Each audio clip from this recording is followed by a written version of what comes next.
Okay, आज देखेंगे house number 9 9वें number के भाव के बारे में जानेंगे। वैसे तो जन्म कुंडली के सभी भाव बहुत ज़्यादा महत्वपूर्ण होते हैं, लेकिन 9वें भाव का सबसे ज़्यादा विशेष बताया गया हुआ है, क्योंकि यही भाव व्यक्ति के भाग्य का विश्लेषण करेगा, ये आपके भाग्य के बारे में बताता है।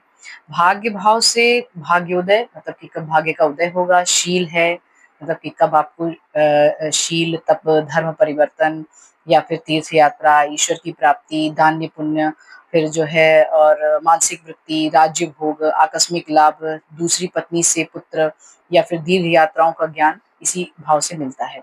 मतलब कुछ अच्छी चीजें भी बताई जाती हैं इस भाव से, और कुछ ऐसी भी चीजें जो आपके लाइफ में नहीं होनी चाहिए, जो अच्छा नहीं माना जाता है, वो भी इसी भाव से ही प्राप्त होती है। जैसे धर्म परिवर्तन की तरफ जाएंगे क्या, तो ये भी 9th भाव ही आपको बताने वाला है। या फिर आपका जो पुत्र प्राप्त होगा वो किसी मतलब दूसरी पत्नी, मतलब आपकी जब सेकंड वाइफ आएंगी तब आपको पुत्र की प्राप्ति होगी, ऐसा भाव भी यह बताता है। शास्त्रों में पुरुषार्थ चतुष्टय जो है उसकी महत्ता स्पष्ट की गई है। मैंने एक लास्ट लेक्चर में कभी बताया हुआ रहा होगा कि धर्म अर्थ काम मोक्ष के बारे में, कि धर्म क्या है, अर्थ क्या है, काम क्या है, मोक्ष क्या है, उसके अकॉर्डिंग। और अब के टाइम के अकॉर्डिंग मैंने उसको कोरिलेट करके भी बताया हुआ था कि उसको किस तरीके से आप मॉडर्न वाइज में समझ सकते हैं। धर्म का ज्ञान जातक की कुंडली के 9 भाव से ही होगा। धर्म का अर्थ होता है ड्यूटीज। जरूरी नहीं है कि धर्म परिवर्तन के बारे में अगर कहा गया तो आप अपना जो धर्म है, मतलब जैसे आप हिंदू धर्म के हैं तो आप चेंज होके किसी और धर्म में जाएंगे, या फिर आप किसी और धर्म के हैं तो किसी और धर्म में आप परिवर्तित होंगे, वही धर्म तक सीमित नहीं रहना। धर्म मतलब ड्यूटीज। जैसे आपको जिस धर्म का कार्य करना है, मतलब जो ड्यूटीज आपकी हैं, अगर आप उससे चेंज होने होने का भाव भी है वहां पे, अगर चेंज होने का उसमें लिखा हुआ है 9th हाउस के अकॉर्डिंग, तो वो भी धर्म परिवर्तन के अंतर्गत ही लिया जाएगा। इस संबंध में लग्न, चंद्र लग्न और सूर्य लग्न से नवमेश का पूर्व विचार करके फलादेश करना ज्यादा जरूरी होता है, क्योंकि वो भी 9th भाव से ही रिलेट कर लीजिए। एक तो लग्न से नवमेश, उसके बाद फिर चंद्र लग्न से और सूर्य लग्न से, इन सबसे नवमेश का विचार पहले करेंगे, उसके बाद, क्योंकि ये बहुत ही मतलब इम्पोर्टेंट टॉपिक है। तो जातक को बताने से पहले जब तक पूरी तरीके से आप जांच पड़ताल नहीं कर लेंगे कुंडली की, तब तक आप उसको ना ही बताएं तो ज्यादा बेटर होगा। यदि नवमेश इन तीनों लग्नों से शुभ हो तब जातक भाग्यशाली होगा, धर्म ध्वजा फहराने वाला होगा, मतलब अपने धर्म परायण होगा, जो धर्म का उसका कार्य है। जैसे आप बाल्यावस्था में हैं तो आपका स्टूडेंट लाइफ जो है वो अच्छी होनी चाहिए, वो भी एक धर्म के अंतर्गत आता है। या फिर आप फैमिली में आपके बुजुर्ग हैं, आप उनकी सेवा कर रहे हैं, तो वो भी आपके धर्म के ही अंतर्गत आता है। अब इसके बारे में हम राशिफल के अकॉर्डिंग देखेंगे कि राशियां, जैसे 9th हाउस जो है, 8th हाउस के बारे में लास्ट लेक्चर में कंप्लीट हो चुका है। 9th हाउस में यदि 1 नंबर लिखा है मतलब वो मेष राशि का हो गया। नौ में मतलब नवम भाव उसका मेष राशि का हो गया। तो जातक जो है वो सौभाग्यशाली माना जाता है, विवेकशील भी होता है और प्रत्येक कार्य को सोच विचार करके कार्य करेगा।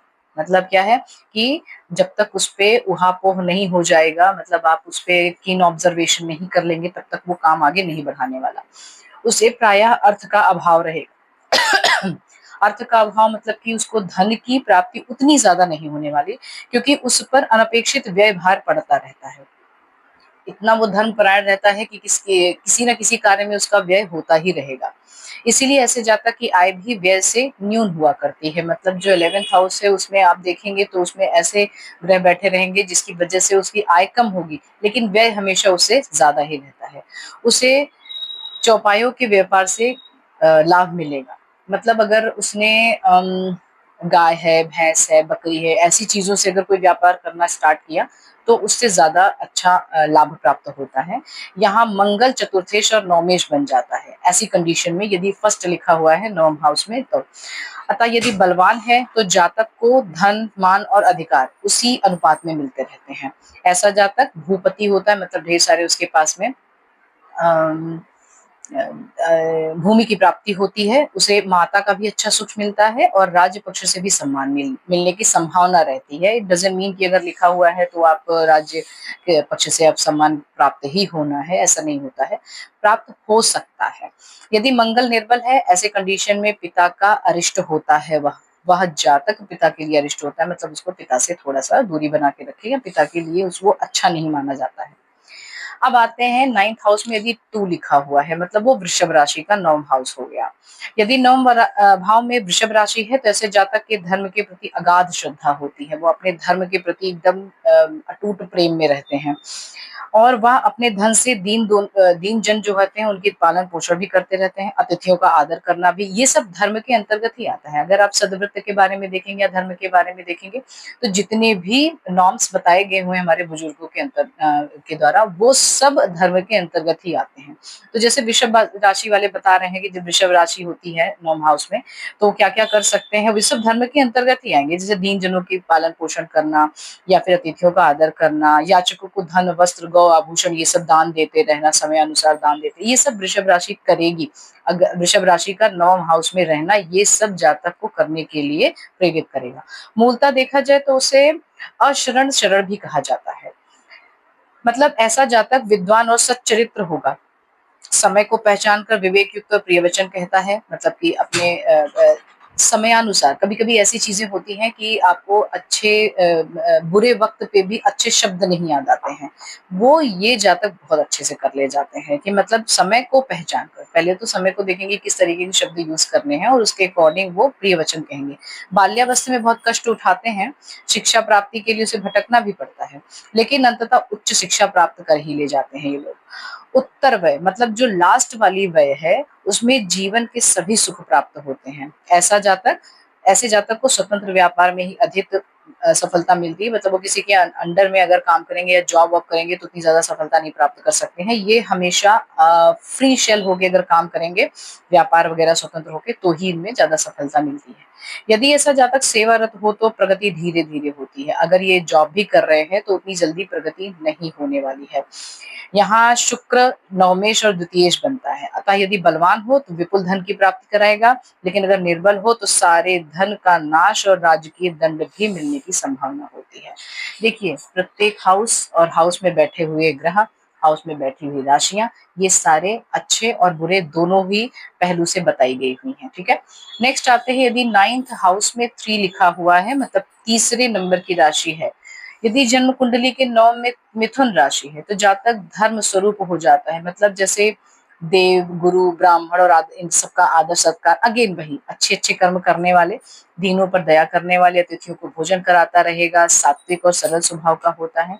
वो धार्मिक और सामाजिक कार्यों में बढ़ चढ़ के हिस्सा लेगा। 9वां भाव धर्म का है और बुध विष्णु स्वरूप है। मतलब ये बुध की राशि है तो वो विष्णु स्वरूप है। जब स्वयं बुध ही 9 के अधिपति हो जाते हैं, तब जातक में धार्मिकता, परोपकारिता और भावना और गुणों का ये आ जाना, ये बहुत ही स्वाभाविक है, क्योंकि विष्णु वहां पे स्वयं विराजमान बैठे हुए हैं। यदि बुध लग्नेश से संबंध कर लेता है, बुध वहां पे लग्नेश से संबंध कर लेता है, तो जातक स्वार्थ रहित होकर परोपकारी बना रहता है। मतलब इसमें कोई दो राय नहीं है कि वो निस्वार्थ होकर परोपकार करता रहेगा कि इसमें मुझे कुछ मिलना है, मुझे किसी से सम्मान प्राप्त हो जाएगा अगर मैं ये काम कर दूंगा, वैसा उसके मन में नहीं होता। बस किसी को जरूरत है, परोपकार करना है, बात खत्म।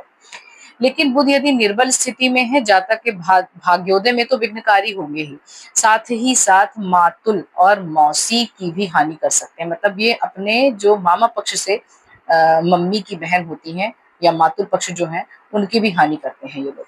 उसे अर्थाभाव बना रहता है, मतलब इनकी वजह से, इनकी कुंडली की वजह से ननिहाल पक्ष में अर्थाभाव बना रहता है। वह दूसरों के लिए तो कार्य करता है, लेकिन स्वयं ऋणी हो जाता है। मतलब अब इनके ऊपर भी बहुत ज्यादा ये कर्ज वगैरह रहते ही रहते हैं, जैसे तैसे करके जीवन निर्वाह करता है। अब इसका मतलब ये होता है कि 9th हाउस में बुध की राशि तो है, पर बुध का प्रबल होना भी वहां पे अति आवश्यक है। यदि बुध निर्बल रहा तो एकदम धनाभाव बना देता है। तो आज जो है ये हमने 9th हाउस में 3 राशियां देखी हैं। अब नेक्स्ट कर्क, सिंह और कन्या राशि नेक्स्ट लेक्चर में